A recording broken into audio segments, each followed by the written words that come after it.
Se você gosta de nosso projeto, apoie com qualquer valor no link da descrição. Esta narração pertence a Legionários Audiolivros. Apologia de Sócrates, Exórdio. O que vós, cidadãos atenienses, haveis sentido com o manejo dos meus acusadores, não sei. O certo é que eu, devido a eles, quase me esquecia de mim mesmo, tão persuasivos foram. Contudo, não disseram nada de verdadeiro.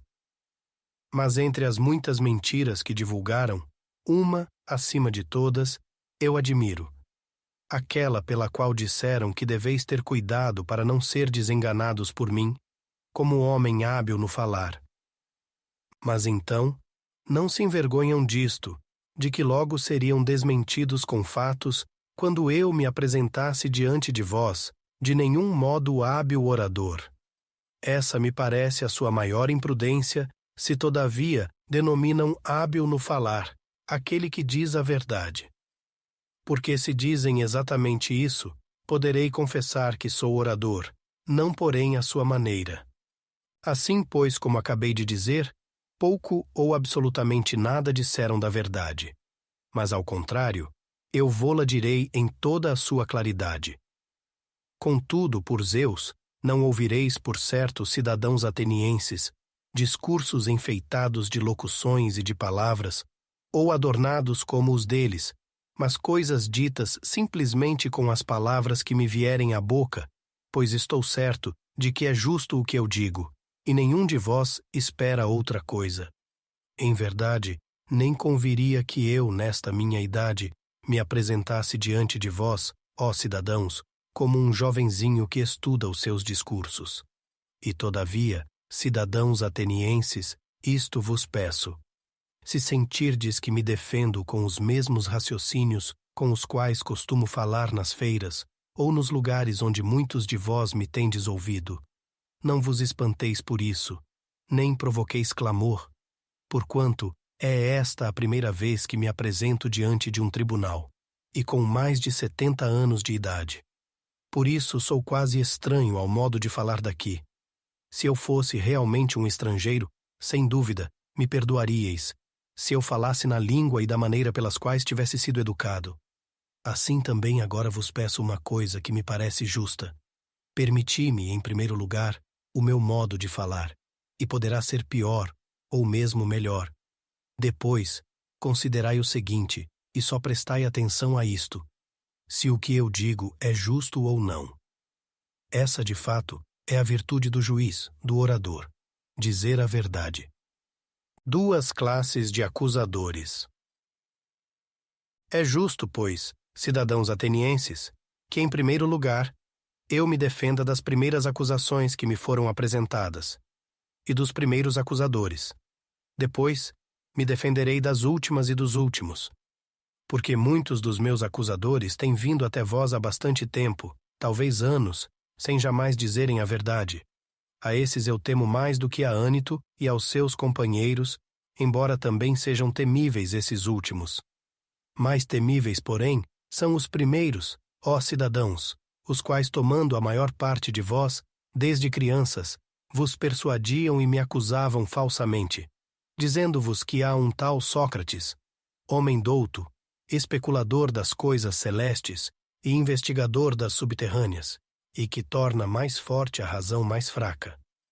Esses, cidadãos atenienses, que divulgaram tais coisas, são os acusadores que eu temo, pois aqueles que os escutam julgam que os investigadores de tais coisas não acreditam nem mesmo nos deuses. Esses acusadores são muitos, e me acusam há muito tempo, e além disso, vos falavam naquela idade em que mais facilmente podíeis dar crédito, quando éreis crianças e alguns de vós ainda muito jovens, acusando-me com pertinaz tenacidade, sem que ninguém me defendesse. E o que é mais absurdo é que não se pode saber nem dizer os seus nomes, exceto, talvez, algum comediógrafo.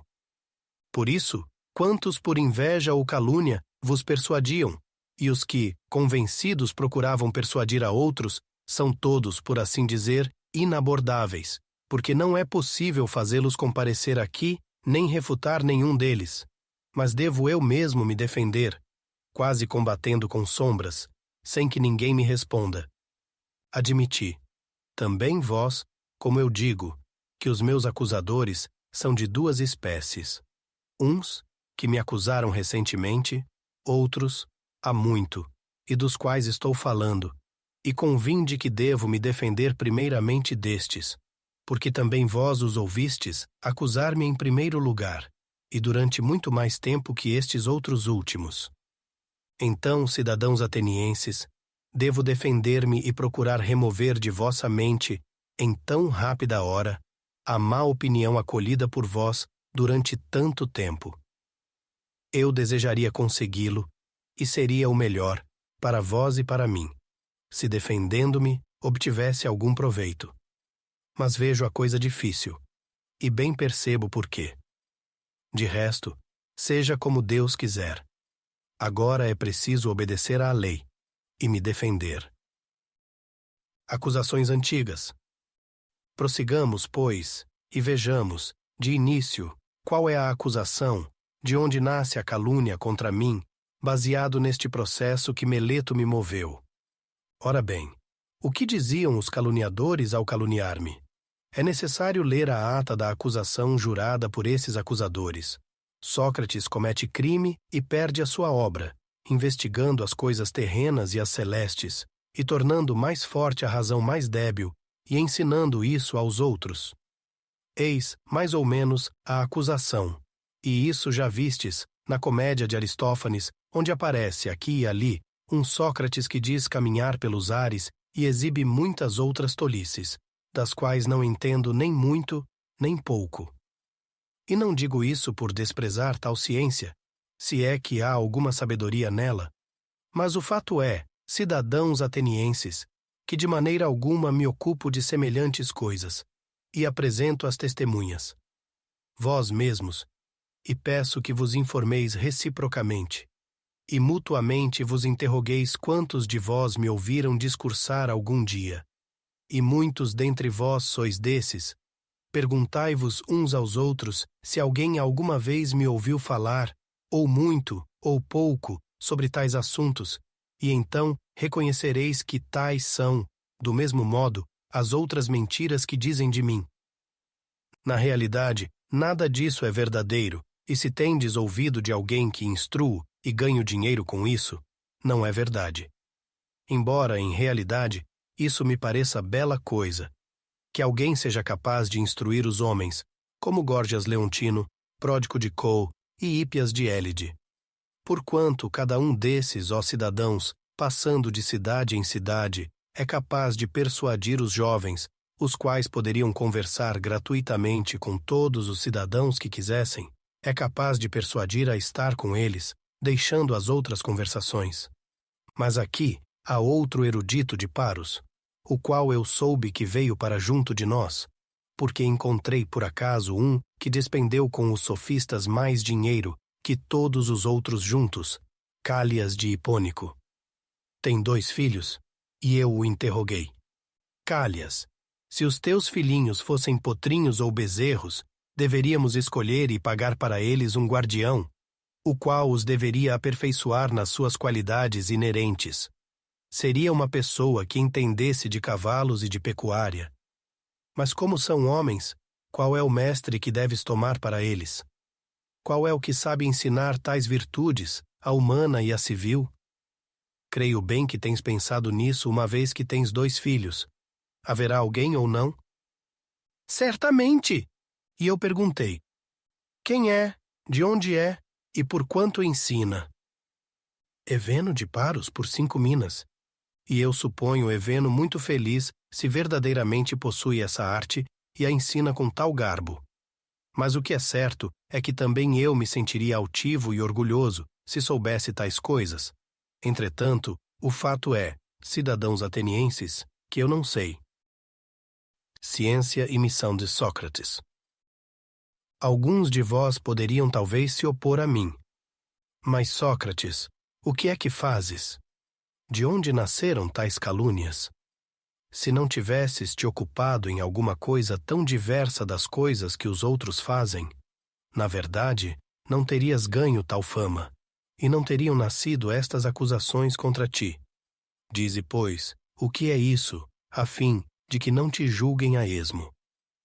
Quem assim fala, parece-me que fala justamente, e eu procurarei demonstrar-vos que jamais foi essa a causa de tal fama e de tal calúnia. Ouvi-me. Talvez possa parecer a algum de vós que eu esteja gracejando. Entretanto, sabei-o bem. Eu vos direi toda a verdade, porque eu, cidadãos atenienses, se conquistei esse nome, foi por alguma sabedoria. Que sabedoria é essa? Aquela que é, talvez propriamente, a sabedoria humana. É, em realidade, arriscado ser sábio nela. Mas aqueles de quem falávamos ainda há pouco seriam sábios de uma sabedoria mais que humana. Ou não sei o que dizer, porque certo não a conheço. Não façais rumor, cidadãos atenienses, não fiqueis contra mim, ainda que vos pareça que eu diga qualquer coisa absurda. Pois que não é meu o discurso que estou por dizer, mas refiro-me a outro que é digno de vossa confiança. Apresento-vos, de fato, o Deus de Delfos como testemunha de minha sabedoria, se eu a tivesse, e qualquer que fosse.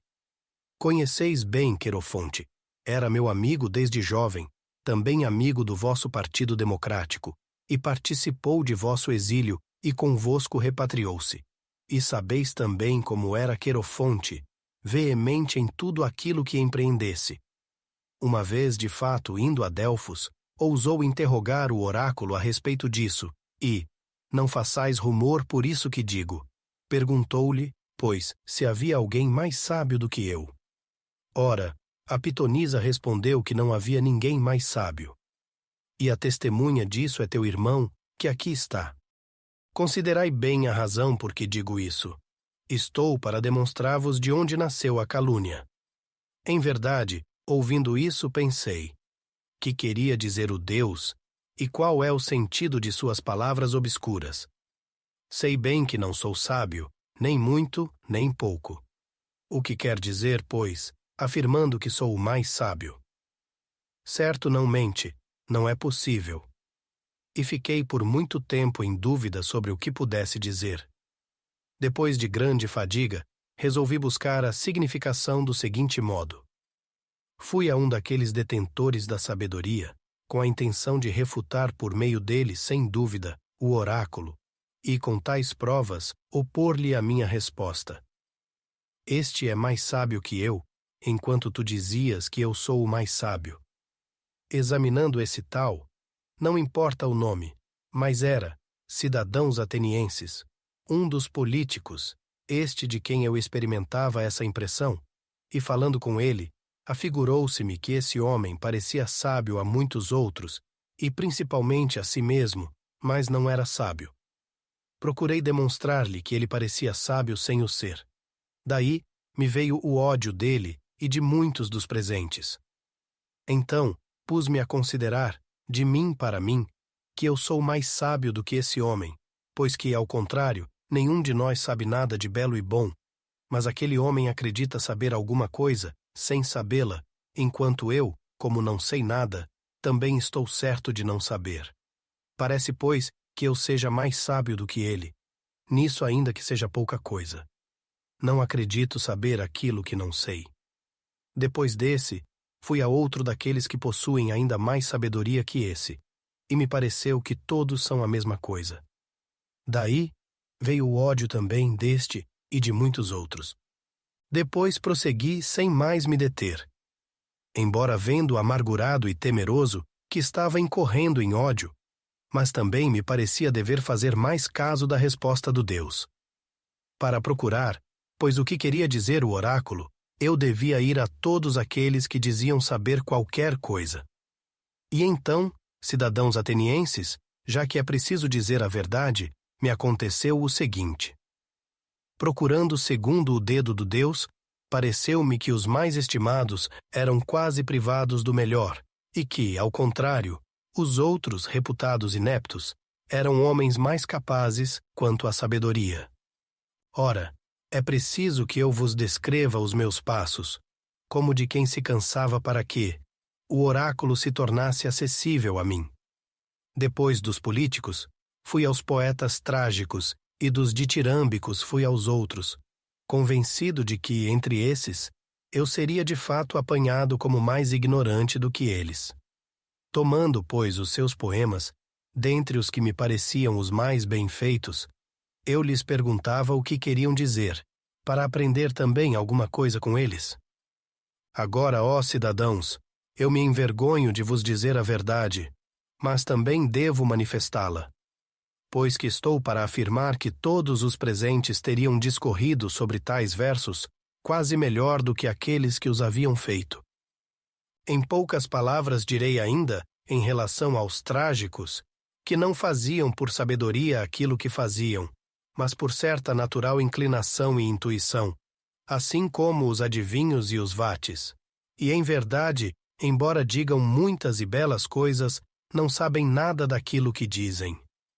O mesmo me parece acontecer com os outros poetas, e também me recordo de que eles, por causa das suas poesias, acreditavam-se homens sapientíssimos ainda em outras coisas, nas quais não eram. Por essa razão, então andei pensando que nisso eu os superava, pela mesma razão que superava os políticos.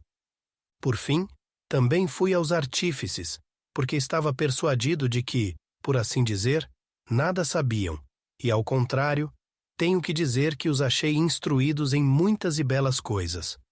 Em verdade, nisso me enganei. Eles, de fato, sabiam aquilo que eu não sabia e eram muito mais sábios do que eu. Mas, cidadãos atenienses, parece-me que também os artífices tinham o mesmo defeito dos poetas. Pelo fato de exercitar bem a própria arte, cada um pretendia ser sapientíssimo também nas outras coisas de maior importância, e esse erro obscurecia o seu saber.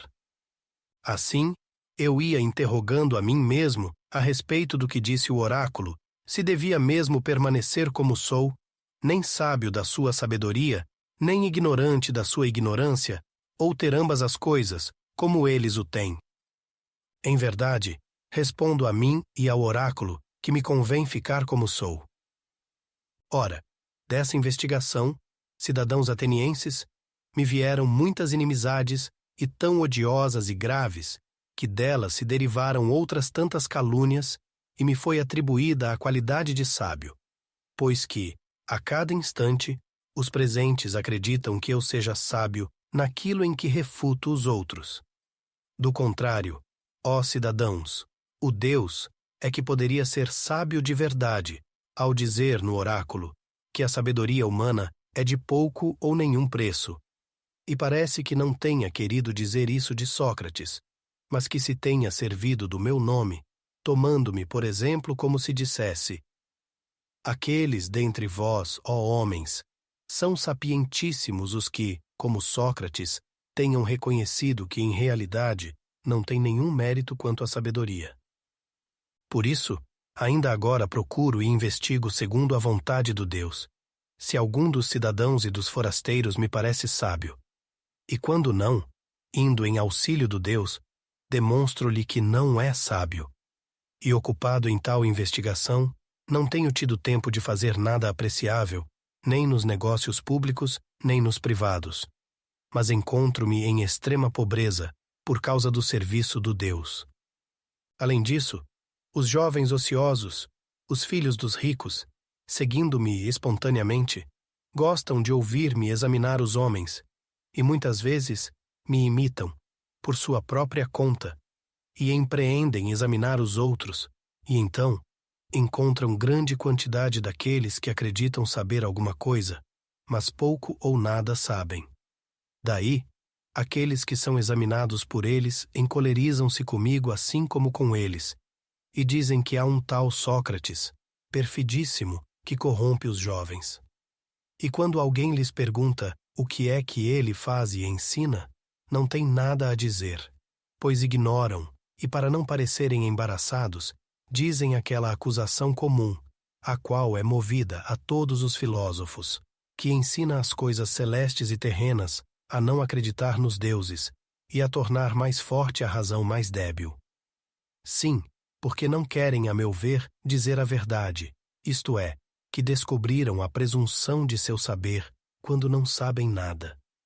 Assim, penso, sendo eles ambiciosos e resolutos e em grande número, e falando de mim concordemente e persuasivamente, vos encheram os ouvidos caluniando-me de há muito tempo e com persistência.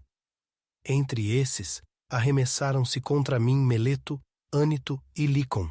Meleto pelos poetas, Ânito pelos artífices, Lícon pelos oradores. De modo que, como eu dizia no princípio, ficaria maravilhado se conseguisse, em tão breve tempo, tirar do vosso ânimo a força dessa calúnia, tornada tão grande. Eis a verdade, cidadãos atenienses. E eu falo sem esconder, nem dissimular nada de grande ou de pequeno. Saibam quantos o queiram, que por isso sou odiado. É que digo a verdade, e que tal é a calúnia contra mim, e tais são as causas. E tanto agora como mais tarde ou em qualquer tempo, podereis considerar estas coisas. São como digo. A denúncia de Meleto. É suficiente, pois, esta minha defesa diante de vós, contra a acusação movida a mim pelos primeiros acusadores. Agora procurarei defender-me de Meleto, homem de bem e amante da pátria, como dizem, e um dos últimos acusadores. Voltemos, portanto, ao ato de acusação, jurado por ele, como por outros acusadores. É mais ou menos assim. Sócrates comete crime corrompendo os jovens, e não considerando como deuses os deuses que a cidade considera, porém outras divindades novas. Esta é a acusação. Examinemo-la agora, em todos os seus vários pontos. Diz, primeiro, que cometo crime, corrompendo jovens. Ao contrário, eu digo, cidadãos atenienses, Meleto é quem comete crime, porque brinca com coisas graves, conduzindo com facilidade os homens ao tribunal, aparentando ter cuidado e interesse por coisas em que de fato nunca pensou. Procurarei mostrar-vos que é assim como digo. Agora diz-me, Meleto, não é verdade que te importa bastante que os jovens se tornem cada vez melhores, tanto quanto possível? Sim, é certo. Vamos, pois, diz-lhes quem os torna melhores. É claro que tu o deves saber, sendo coisa que te preocupa, tendo de fato encontrado quem os corrompe, como afirmas, uma vez que me trouxeste aqui e me acusas. Continua, fala, e indica-lhes quem os torna melhores. Vê, Meleto, calas e não sabes o que dizer. E, ao contrário, não te parece vergonhoso e suficiente prova do que justamente eu digo, que nunca pensaste em nada disso? Mas diz, homem de bem, quem os torna melhores? As leis. Mas não pergunto isso, ótimo homem, mas qual o homem que sabe, em primeiro lugar, isso exatamente, as leis? Aqueles, Sócrates, os juízes. Como, Meleto, esses são capazes de educar os jovens e os tornar melhores? Como não? Todos, ou alguns apenas, e outros não? Todos. Muito bem respondido por Hera. Vê quanta abundância de pessoas úteis. Como? Também estes que nos escutam tornam melhores os jovens, ou não? Também estes. E os senadores? Também os senadores. É assim, Meleto. Não corrompem os jovens os cidadãos da Assembleia, ou também todos esses os tornam melhores? Também esses. Assim, pois, todos os homens, como parece, tornam melhores os jovens, exceto eu. Só eu corrompo os jovens. Não é isso? Isso exatamente afirmo de modo conciso. Oh, que grande desgraça descobriste em mim! E responde-me, será assim também para os cavalos? Que aqueles que os tornam melhores são todos os homens, e que só um os corrompe? Ou será o contrário, que um só é capaz de os tornar melhores, e bem poucos aqueles que entendem de cavalos, e os mais, quando querem manejá-los e usá-los, os estragam? Não é assim, Meleto, para os cavalos como para todos os animais? Sim, certamente, ainda que tu e Ânito o neguem ou afirmem. Pois seria uma grande fortuna para os jovens que um só os corrompesse e os outros lhe fossem todos úteis. Mas em realidade, Meleto, mostraste o suficiente que jamais te preocupaste com os jovens, e claramente revelaste o teu desmazelo, e que nenhum pensamento te passou pela mente, disto que me acusas. E agora, diz-me, por Zeus, Meleto, o que é melhor? Viver entre virtuosos cidadãos ou entre malvados? Responde, meu caro, não te pergunto uma coisa difícil. Não fazem os malvados alguma maldade aos que são seus vizinhos e alguns benefícios os bons? Certamente. E haverá quem prefira receber malefícios a ser auxiliado por aqueles que estão com ele? Responde, porque também a lei manda responder. Há os que gostam de ser prejudicados? Não, por certo. Vamos, pois, tu me acusas como pessoa que corrompe os jovens e os torna piores, voluntariamente ou involuntariamente? Para mim, voluntariamente. Como, Meleto? Tu, na tua idade, és mais sábio do que eu, tão velho, sabendo que os maus fazem sempre mal aos mais próximos e que os bons fazem bem. Eu, pois, cheguei a tal grau de ignorância que não sei nem isso, que se tornasse maus alguns daqueles que estavam comigo, correria o risco de receber dano, se é que faço um tão grande mal, como dizes. Não creio em ti, Meleto, quanto a isso, e ninguém tampouco acredita, penso eu. Mas, ou não os corrompo, ou, se os corrompo, é involuntariamente, e em ambos os casos mentiste. E, se os corrompo involuntariamente, não há leis que mandem trazer aqui alguém, por tais fatos involuntários, mas há as que mandam conduzi-lo em particular, instruindo-o, advertindo-o. É claro que, se me convencer, cessarei de fazer o que estava fazendo sem querer. Tu, ao contrário, evitaste encontrar-me e instruir-me, não o quiseste, e me conduzes aqui, onde a lei ordena citar aqueles que têm necessidade de pena e não de instrução. Mas, cidadãos atenienses, os fatos evidenciaram o que eu sempre disse. Nunca Meleto prestou atenção a tais coisas, nem muita, nem pouca. Todavia, explica, Meleto, o que significa a tua expressão, dizendo que corrompo os jovens. É claro, segundo a acusação escrita por ti mesmo, que ensino a não respeitar os deuses que a cidade respeita, porém outras divindades novas. Não dizes que os corrompo, ensinando tais coisas? Sim, é isso mesmo que eu digo sempre que posso. Assim, pois, Meleto, por estes mesmos deuses, de que agora está falando, fala ainda mais claro, a mim e aos outros. Não consigo entender se dizes que eu ensino a acreditar que existem certos deuses. E, em verdade, creio que existem deuses, e não sou de todo ateu, nem sou culpado de tal erro. Mas não são os da cidade, porém outros, e disso exatamente me acusam, dizendo que eu creio em outros deuses. Ou dizes que eu mesmo não creio inteiramente nos deuses e que ensino isso aos outros? Eu digo isso, que não acreditas inteiramente nos deuses. Admirável Meleto, a quem disse eu isso? Não creio, pois, do mesmo modo que os outros homens, que o sol e a lua são deuses? Não, por Zeus, ó juízes. Ele disse de fato que o sol é uma pedra, e a lua, terra.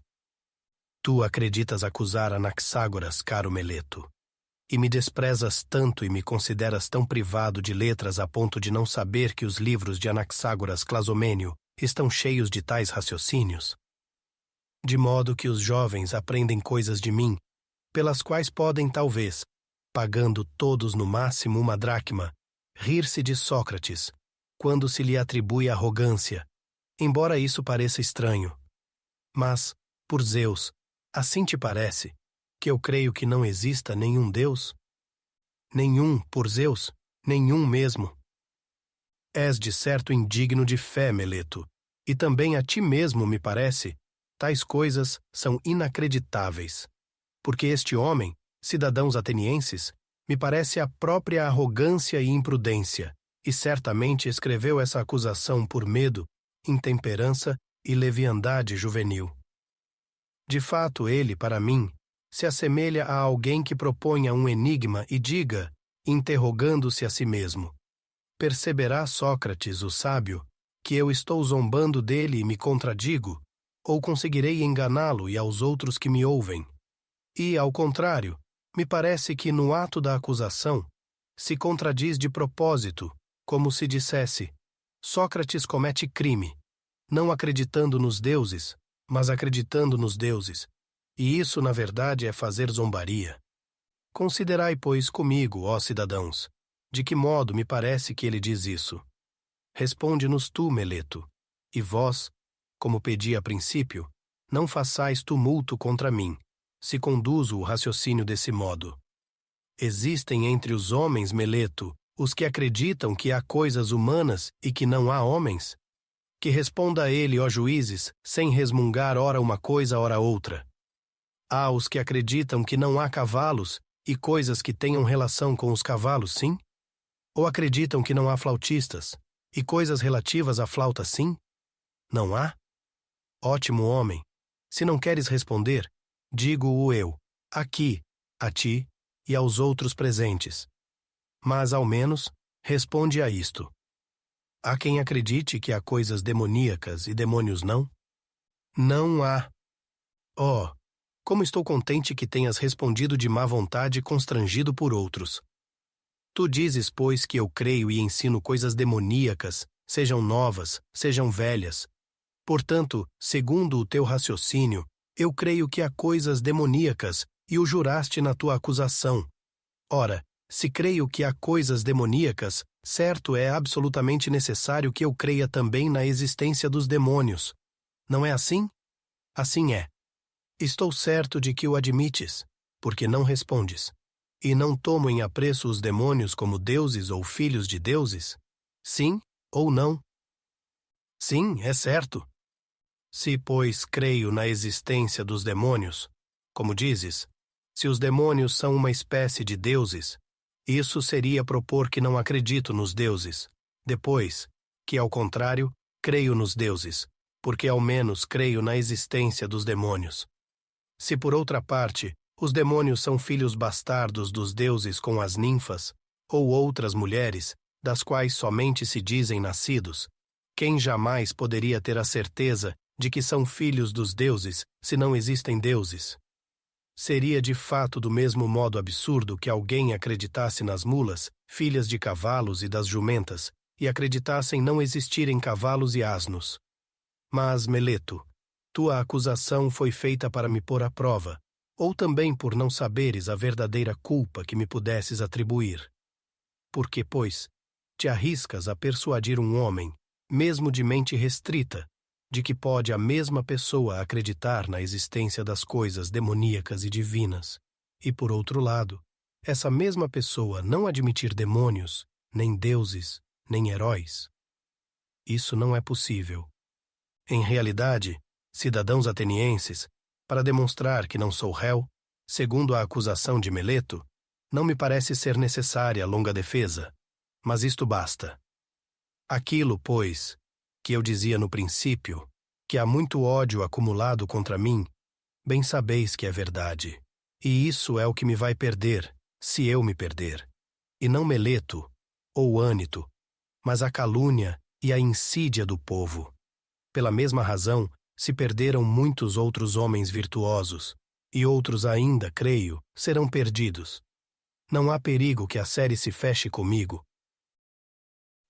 Justificação de Sócrates. Mas talvez pudesse alguém dizer: não te envergonhas, Sócrates, de te aplicares a tais ocupações, pelas quais agora estás arriscado a morrer? A isso porei justo raciocínio, e é o seguinte: não estás falando bem, meu caro, se acreditas que um homem, de qualquer utilidade, por menor que seja, deva fazer caso dos riscos de viver ou morrer, e, ao contrário, só deve considerar uma coisa. Quando fizer o que quer que seja, deve considerar se faz coisa justa ou injusta, se está agindo como homem virtuoso ou desonesto. Porquanto, segundo a tua opinião, seriam desprezíveis todos aqueles semideuses que morreram em Troia.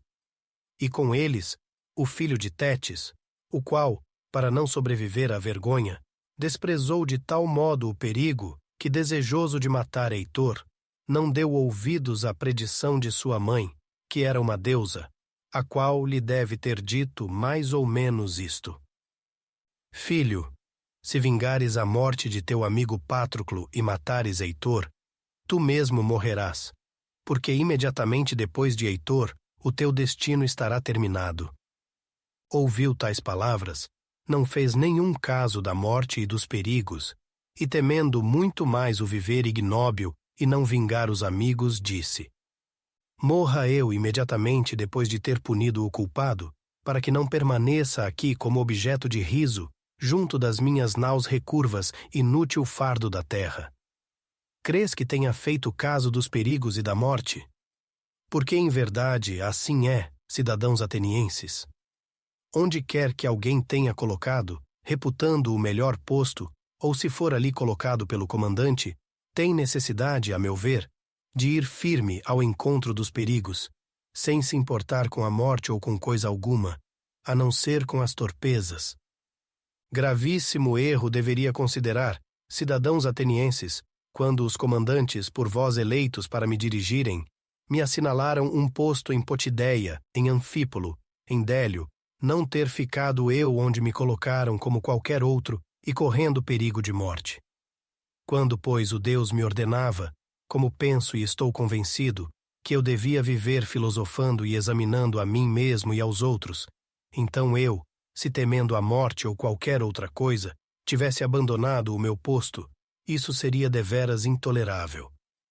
Nesse caso, com razão, alguém poderia conduzir-me ao tribunal e acusar-me de não acreditar na existência dos deuses, desobedecendo ao oráculo e temendo a morte e reputando-me sábio sem o ser. Pois que, ó cidadãos, o temer da morte não é outra coisa que parecer ter sabedoria não tendo. É de fato parecer saber o que não se sabe. Ninguém sabe, na verdade, se por acaso a morte não é o maior de todos os bens para o homem. E, entretanto, todos a temem, como se soubessem com certeza que é o maior dos males. E o que é, senão ignorância, de todas a mais reprovável, acreditar saber aquilo que não se sabe? Eu, por mim, ó cidadãos, talvez nisso seja diferente da maioria dos homens, eu diria isto: não sabendo bastante das coisas do Hades, delas não fugirei.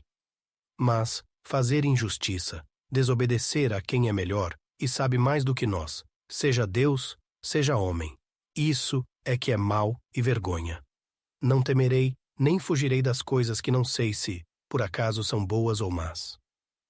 Ânito disse que, ou não se devia, desde o princípio, trazer-me aqui, ou, uma vez que me trouxeram, não ser possível deixarem de me condenar à morte, afirmando que, se eu me salvasse, imediatamente os vossos filhos, seguindo os ensinamentos de Sócrates, estariam de fato corrompidos.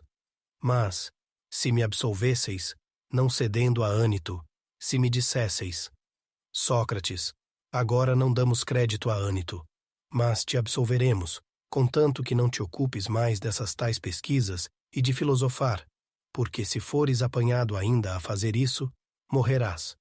Se, pois, me absolvesseis sob tal condição, eu vos diria: cidadãos atenienses, eu vos respeito e vos amo, mas obedecerei aos deuses em vez de obedecer a vós.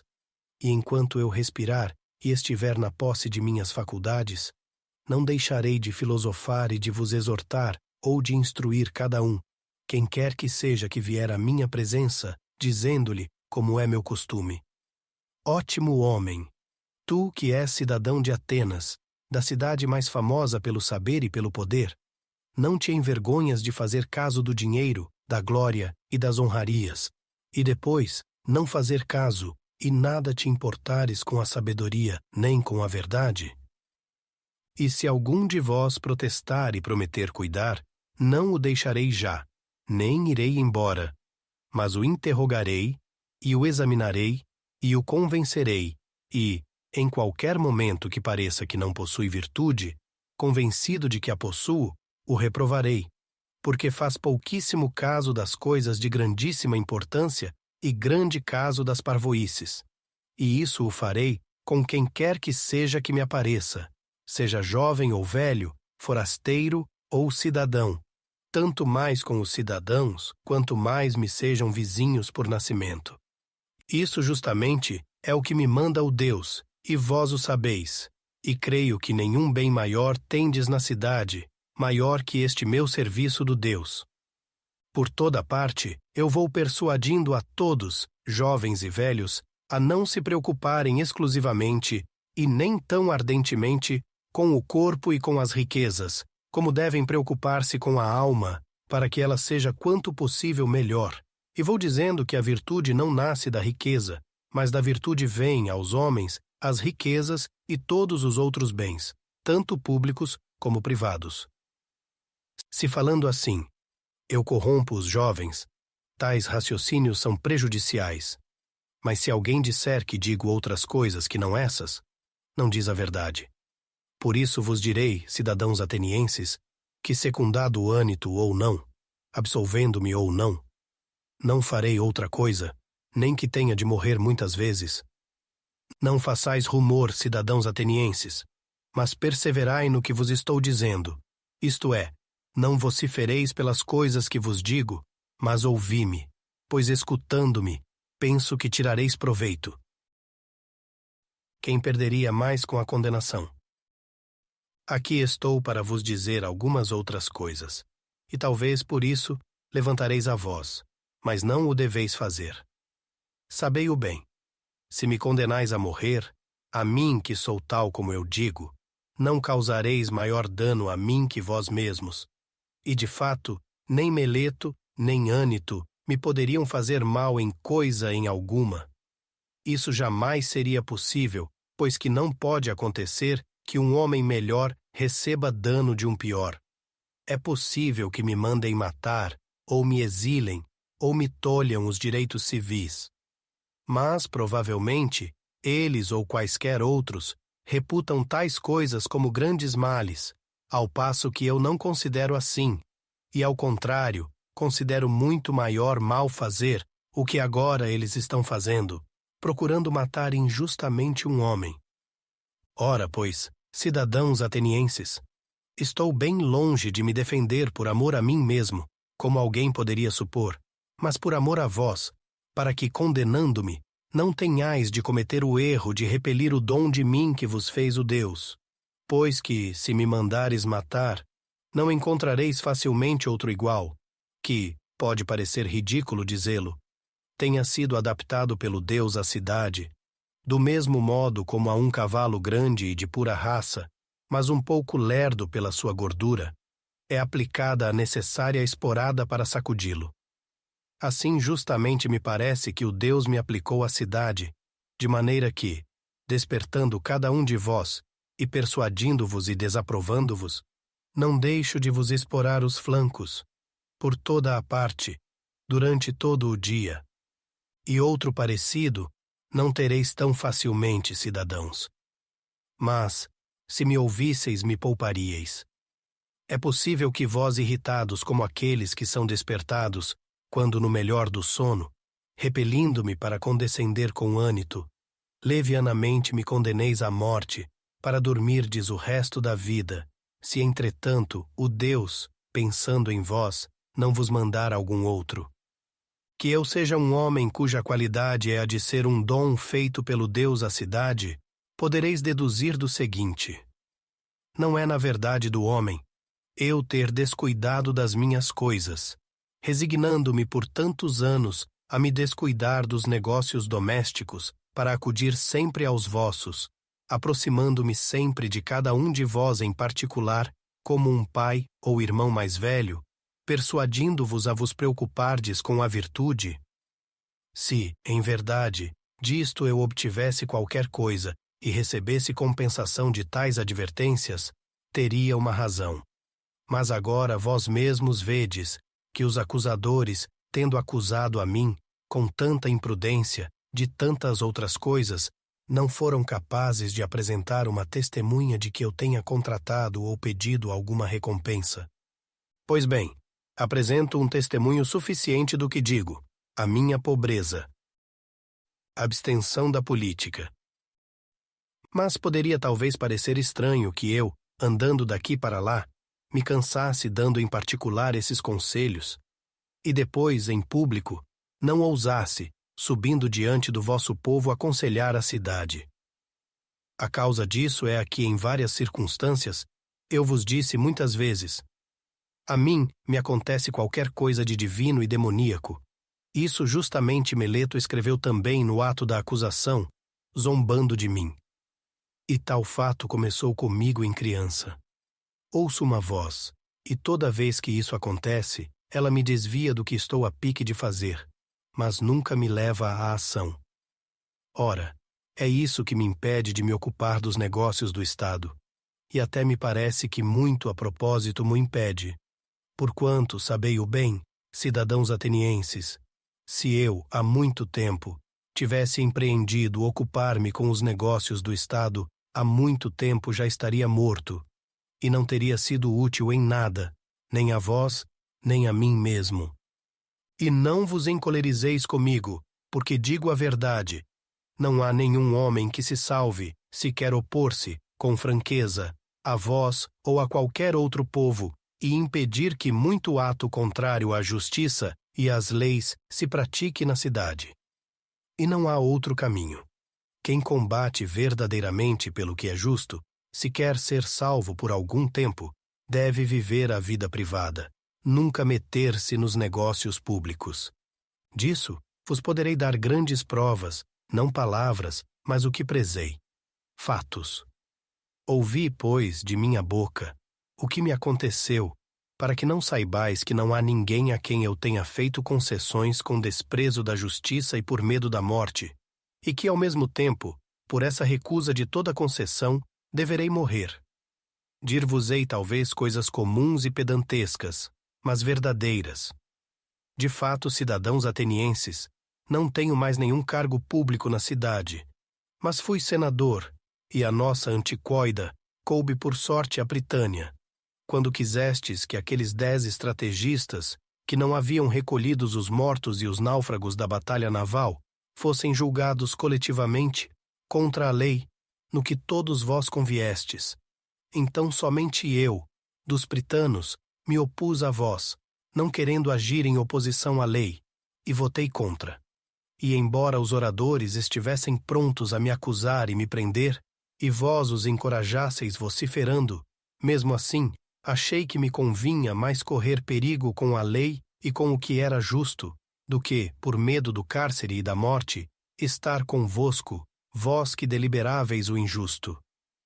Isso acontecia quando a cidade era ainda governada pela democracia. Quando veio a oligarquia, os 30, novamente tendo me chamado, em 5º lugar ao tolo, ordenaram-me que fosse a Salamina buscar o leão Salamínio, para que fosse morto. Muitos fatos desse gênero tinham sido ordenados a muitos outros, com o fim de cobrir de infâmia quanto pudessem.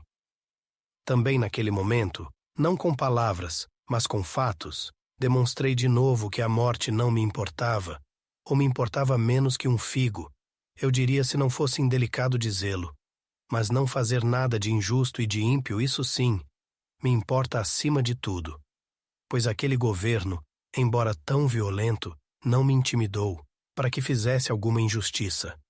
Mas quando saímos de Tolo, os outros 4 foram a Salaminas e trouxeram leão, e eu, ao contrário, afastei-me deles e fui para casa. Naquela ocasião, eu teria sido morto, se o governo não fosse derrubado pouco depois. E disso tendes testemunhas em grande número. Ora, julgais que eu teria vivido tantos anos, se me tivesse aplicado aos negócios públicos, e procedendo como homem de bem, tivesse defendido as coisas justas, e como deve ser, tivesse dado a isso maior importância? Muito longe disso, cidadãos atenienses. Na verdade, também nenhum outro se teria salvo. Eu, porém, durante toda a minha vida, se fiz alguma coisa, em público ou em particular, vos apareço sempre o mesmo, não tendo jamais concedido coisa alguma contra a justiça, nem aos outros, nem a algum daqueles que meus caluniadores chamam de meus discípulos. A escola de Sócrates. Mas nunca fui mestre de ninguém. Se, pois, alguém se mostrou desejoso da minha presença quando eu falava, e acudiam à minha procura jovens e velhos, nunca me recusei a ninguém. Nunca, ao menos, falei de dinheiro, mas igualmente me presto a me interrogar os ricos e os pobres, quando alguém respondendo quer ouvir o que digo. E se algum deles se torna melhor ou não se torna, não posso ser responsável, pois que não prometi, nem dei nesse sentido nenhum ensinamento. E se alguém afirmar que aprendeu ou ouviu de mim, em particular, qualquer coisa de diverso do que disse a todos os outros, sabei bem que não diz a verdade. Entretanto, como pode acontecer que alguns se comprazam em passar muito tempo comigo? Já ouvistes, cidadãos atenienses, eu já vos disse toda a verdade. É porque tomam gosto em ouvir e examinar aqueles que acreditam ser sábios e não o são. Não é de fato coisa desagradável. E como disse, foi o Deus que me ordenou a fazê-lo, com oráculos, com sonhos e com outros meios, pelos quais algumas vezes a divina vontade ordena a um homem que faça o que quer que seja. Tudo isso, cidadãos atenienses, é verdade e fácil de provar. Com efeito, suponhamos que entre os jovens há alguns que estou corrompendo e outros que já corrompi. Seria aparentemente inevitável que alguns destes, quando tiveram mais idade, compreendessem que eu lhes tinha alguma vez aconselhado uma ação má, e hoje deveriam estar aqui para me acusar e vingar-se de mim. Suponhamos ainda que eles não teriam querido vir pessoalmente. Mesmo assim, alguns de seus parentes, pais, irmãos ou pessoas de família, se algum dia receberam danos de minha parte, agora deveriam recordar e tirar vingança. Mas eis que vejo aqui presentes muitos desses. Primeiro Críton, meu contemporâneo e da mesma cidade, pai de Critóbulo, depois Lisânias Esfécio, pai de Epígenes, além destes outros cujos irmãos estiveram comigo na intimidade. Nicostrato, filho de Teosóides e irmão de Teodoto. E Teodoto, que já é falecido, não poderia impedir Nicostrato de falar contra mim. E há ainda Páralo de Demócodo, irmão de Teageto, do qual é irmão Platão, e Ajantádoro, de que é irmão Apolodoro. E muitos outros eu poderia citar, alguns dos quais especialmente deveriam ter sido apresentados por Meleto como testemunhas, no seu discurso.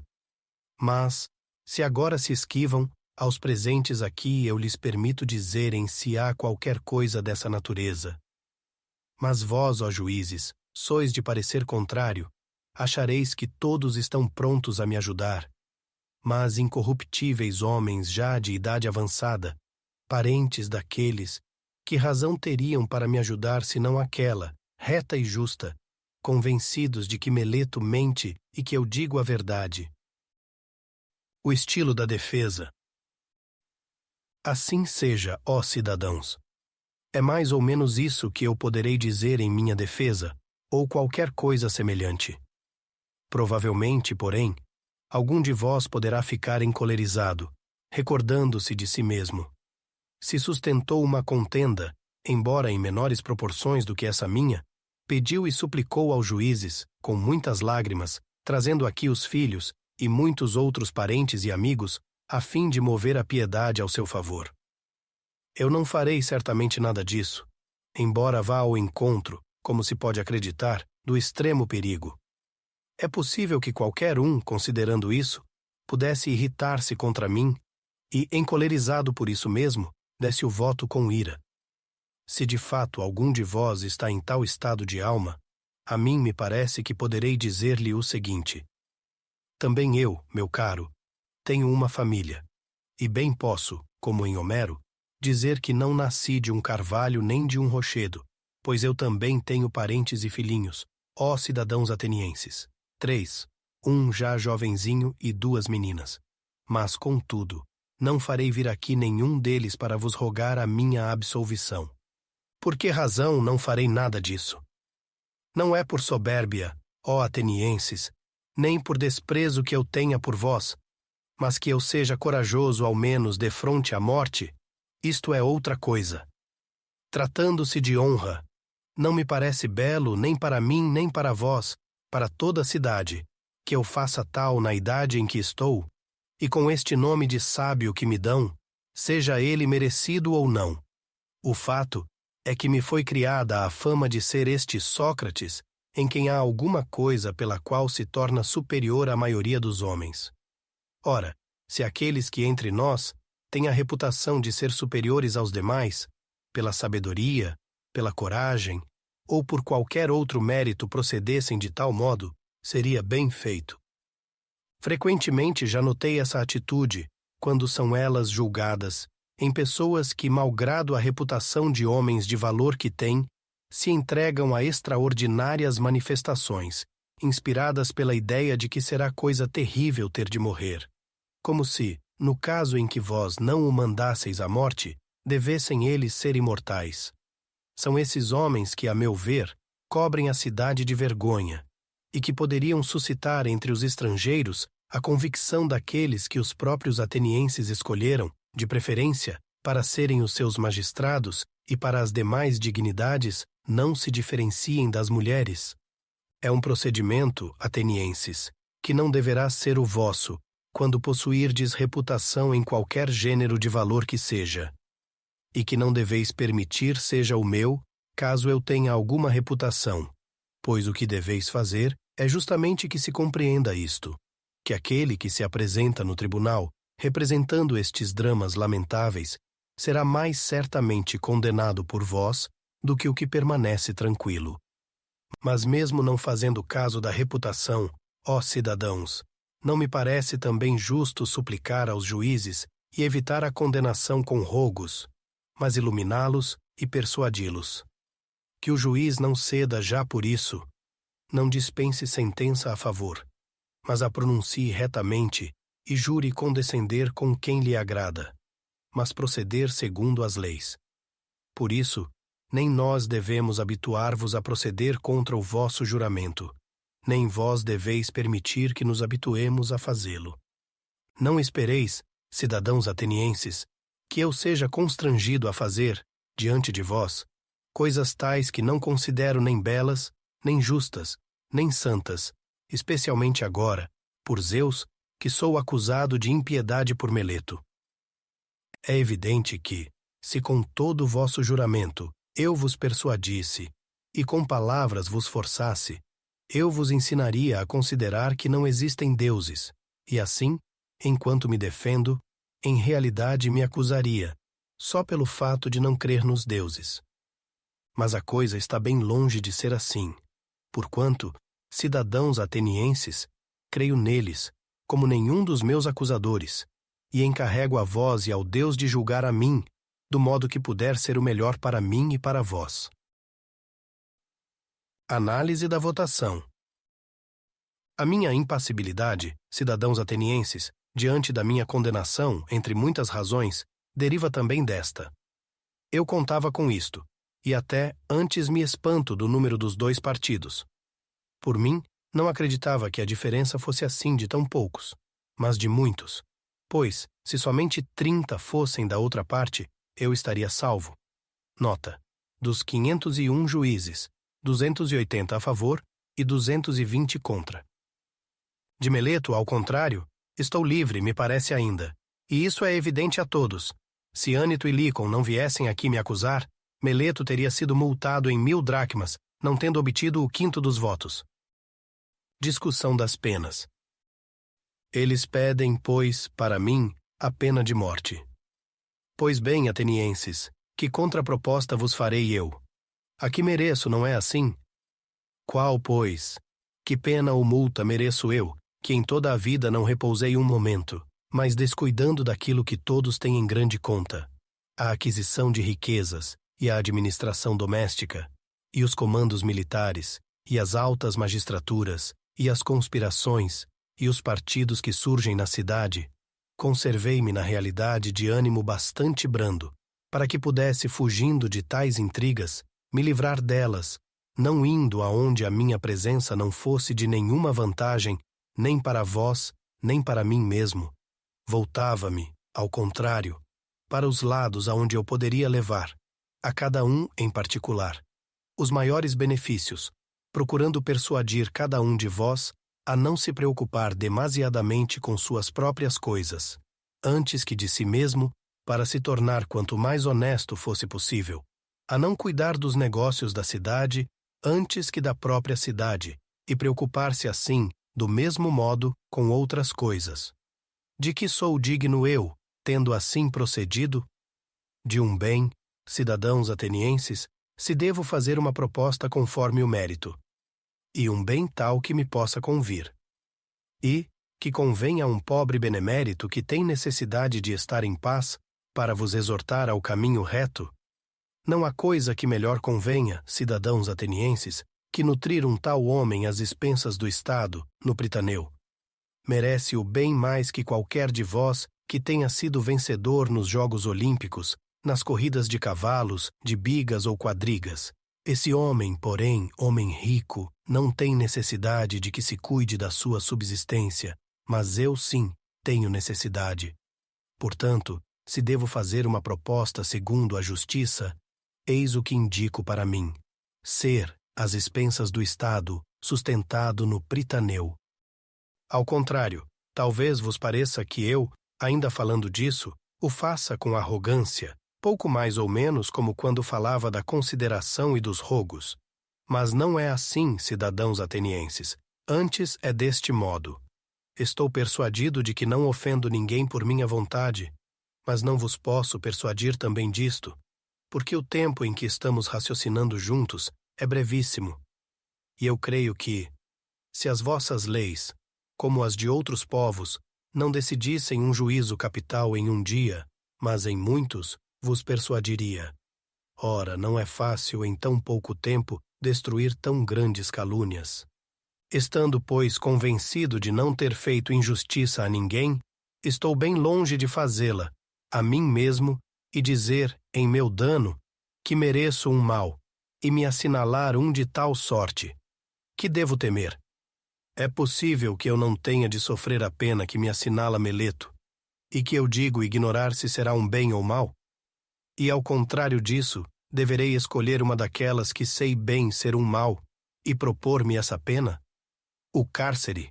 E por que devo viver no cárcere, escravo do magistrado que o preside, escravo dos 11, ou uma multa, ficando amarrado enquanto não acabe de pagá-la? Seria, pois, o exílio que deveria propor como pena para mim? É possível que vós me indiqueis essa pena. Ah, eu teria verdadeiramente um amor excessivo à vida se fosse irrefletido a ponto de não ser capaz de refletir nisso.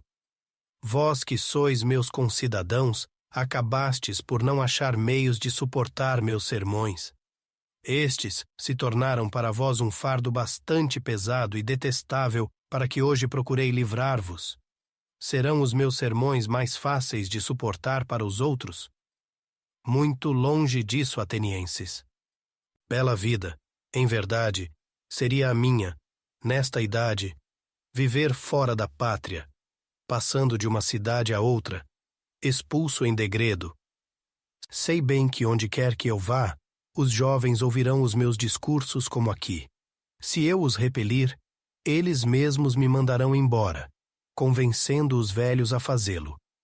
E se não os repelir, os seus pais e parentes me mandarão embora igualmente sob qualquer pretexto. Ora, é possível que alguém perguntasse: Sócrates, não poderias viver longe da pátria, calado e em paz? Eis justamente o que é mais difícil fazer e aceitar a alguns dentre vós. Se digo que seria desobedecer ao Deus e que por essa razão eu não poderia ficar tranquilo, não acreditaríeis em mim, supondo que tal afirmação é, de minha parte, uma fingida ingenuidade. Se, ao contrário, digo que o maior bem para um homem é justamente este, falar todos os dias sobre a virtude e os outros argumentos sobre os quais me ouvistes raciocinar, examinando a mim mesmo e aos outros, e que uma vida sem esse exame não é digna de ser vivida. Ainda menos acreditaríeis ouvindo-me dizer tais coisas. Entretanto, é assim, como digo, ó cidadãos, mas aqui não é fácil ser persuasivo.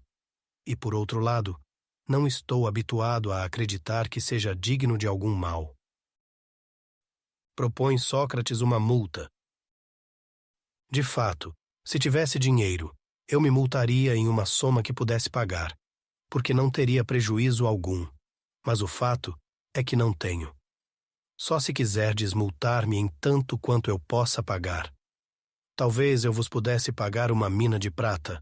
Multo-me, pois em tanto. Mas Platão, cidadãos atenienses, Críton, Cristóbulo e Apolodoro, me obrigam a multar-me em 30 minas e oferecem fiança. Multo-me, pois, em tanto, e eles vos serão fiadores dignos de crédito. Aos que o condenaram, por não terdes querido esperar um pouco mais de tempo, atenienses, ireis obter, da parte dos que desejam lançar o opróbrio sobre a nossa cidade, a fama e a acusação de haverdes sido os assassinos de um sábio, de Sócrates. Porque quem vos quiser desaprovar, me chamará sem dúvida de sábio, embora eu não o seja.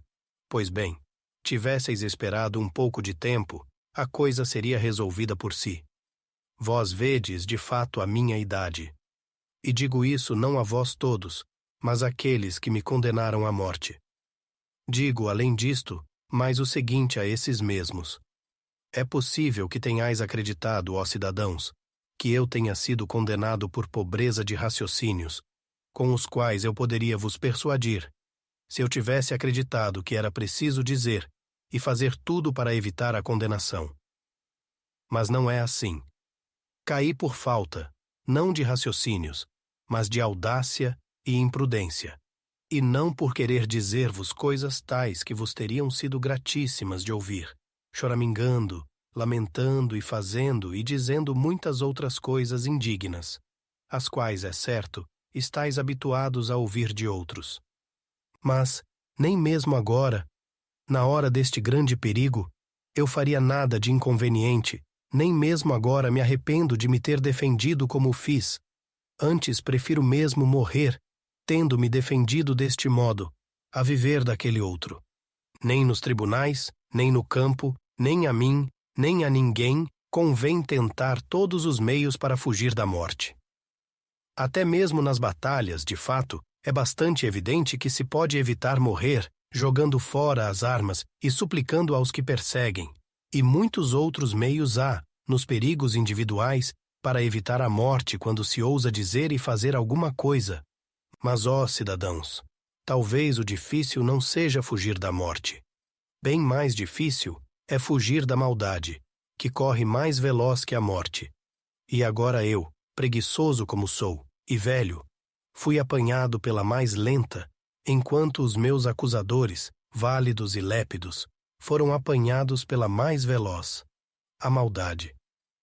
Assim, eu me vejo condenado à morte por vós, condenados de verdade, que sois criminosos de improbidade e de injustiça. Eu estou dentro da minha pena, vós dentro da vossa. E talvez essas coisas devessem acontecer mesmo assim. E creio que cada qual foi tratado adequadamente. Agora, pois, quero vaticinar-vos o que se seguirá, ó vós que me condenastes, porque já estou no ponto em que os homens podem vaticinar quando estão para morrer. Digo-vos, de fato, ó cidadãos que me condenaram, que logo depois da minha morte virá uma vingança muito mais severa, por Zeus, do que aquela pela qual me tendes sacrificado. Fizestes isto acreditando subtrair-vos ao aborrecimento de terdes de dar conta da vossa vida, mas eu vos asseguro que tudo sairá ao contrário. Em maior número serão os vossos censores, que eu até agora contive, e vós reparastes. E tanto mais vos atacarão, quanto mais jovens forem, e disso tereis maiores aborrecimentos. Se acreditais, matando os homens, entreter alguns dos vossos críticos, não pensais bem. Esse modo de vos livrardes não é de certo eficaz nem belo, mas belíssimo e facílimo é não contrariar os outros, mas aplicar-se a se tornar, quanto se puder, melhor. Faço, pois, este vaticínio a vós que me condenastes. Chego ao fim. Aos que o absolveram.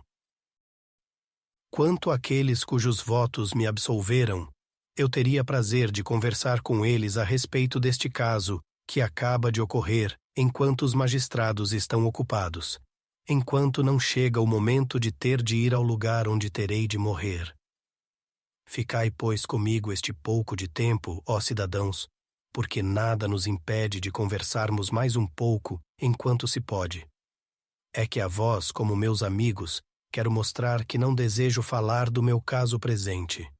A mim, de fato, ó juízes, uma vez que, chamando-vos juízes, vos dou o nome que vos convém, aconteceu qualquer coisa de maravilhoso.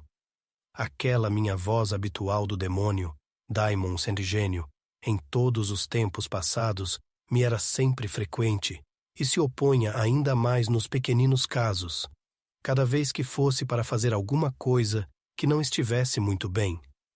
Ora, aconteceram-me estas coisas que vós mesmos estáis vendo, e que, de certo, alguns julgariam e considerariam o extremo dos males. Pois bem, o sinal do Deus não se me opôs, nem esta manhã, ao sair de casa, nem quando vim aqui, ao tribunal, nem durante todo o discurso. Em todo este processo, não se opôs uma só vez, nem a um ato, nem a palavra alguma. Qual suponho que seja a causa? Eu vô-la direi. Em verdade, este meu caso pode ser um bem, e estamos longe de julgar retamente quando pensamos que a morte é um mal. E disso tenho uma grande prova, que por muito menos, normalmente, o meu gênio se me teria oposto, se não fosse para fazer alguma coisa de bem. Passemos a considerar a questão em si mesma, de como há grande esperança de que isso seja um bem. Porque morrer é uma ou outra destas duas coisas. Ou o morto não tem absolutamente nenhuma existência, nenhuma consciência do que quer que seja.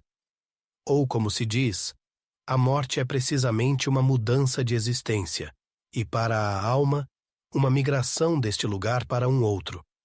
Se de fato não há sensação alguma, mas é como um sono, a morte seria um maravilhoso presente. Creio que, se alguém escolhesse a noite na qual tivesse dormido, sem ter nenhum sonho, e comparasse essa noite às outras noites e dias de sua vida, e tivesse de dizer quantos dias e noites na sua vida havia vivido melhor, e mais docemente do que naquela noite, creio que não somente qualquer indivíduo, mas até um grande rei, acharia fácil escolher a esse respeito, lamentando todos os outros dias e noites. Assim, se a morte é isso, eu por mim a considero um presente, porquanto, desse modo, todo o tempo se resume a uma única noite. Se, ao contrário, a morte é como uma passagem deste para outro lugar, e se é verdade o que se diz que lá se encontram todos os mortos, qual o bem que poderia existir, ó juízes, maior do que este? Porque, se chegarmos ao Hades, libertando-nos destes que se vangloriam serem juízes, havemos de encontrar os verdadeiros juízes, os quais nos diria que fazem justiça a Colá, Monos e Radamante, Éaco e Triptolemo, e tantos outros deuses e semideuses que foram justos na vida. Seria então essa viagem uma viagem de se fazer pouco caso? Que preço não seríeis capazes de pagar para conversar com Orfeu, Museu, Hesíodo e Homero? Quero morrer muitas vezes, se isso é verdade, pois para mim, especialmente a conversação a Colá seria maravilhosa quando eu encontrasse Palamedes e Ajax Telamônio, e qualquer um dos antigos, mortos por injusto julgamento. E não seria sem deleite, me parece, confrontar o meu com os seus casos, e o que é melhor, passar o tempo examinando e confrontando os de lá com os de cá, os últimos dos quais têm a pretensão de conhecer a sabedoria dos outros e acreditam ser sábios sem o ser. A que preço, ó juízes, não se consentiria em examinar aquele que guiou o grande exército a Troia, Ulisses, Sísifo ou os incontáveis outros? Isso constituiria inefável felicidade. Com certeza aqueles de lá são mais felizes do que os de cá, mesmo porque são imortais, se é que o que se diz é verdade. Mas também vós, ó juízes, deveis ter boa esperança em relação à morte, e considerar esta única verdade, que não é possível haver algum mal para um homem de bem, nem durante a vida, nem depois da morte, e que os deuses não se interessam do que a ele concerne, e que por isso mesmo, o que hoje aconteceu, no que a mim concerne, não é devido ao acaso, mas é a prova de que para mim era melhor morrer agora e ser libertado das coisas deste mundo. Eis também a razão porque a divina voz não me dissuadiu, e porque, de minha parte, não estou zangado com aqueles cujos votos me condenaram, nem contra meus acusadores. Não foi com esse pensamento, entretanto, que eles votaram contra mim, que me acusaram, pois acreditavam causar-me um mal. Por isto é justo que sejam censurados. Mas tudo o que lhes peço é o seguinte: quando os meus filhinhos ficarem adultos, atormentai-os como eu os vos atormentei, quando vos parecer que eles cuidam mais de riquezas e de honrarias do que da verdade. E se acreditarem ser qualquer coisa não sendo nada, reprovai-os como eu a vós. Não vos preocupeis com aquilo que não lhes é devido. E se fizerdes isso, terei de vós o que é justo, eu e os meus filhos. É a hora de irmos, eu para a morte, vós para as vossas vidas. Quem terá a melhor sorte? Só os deuses sabem.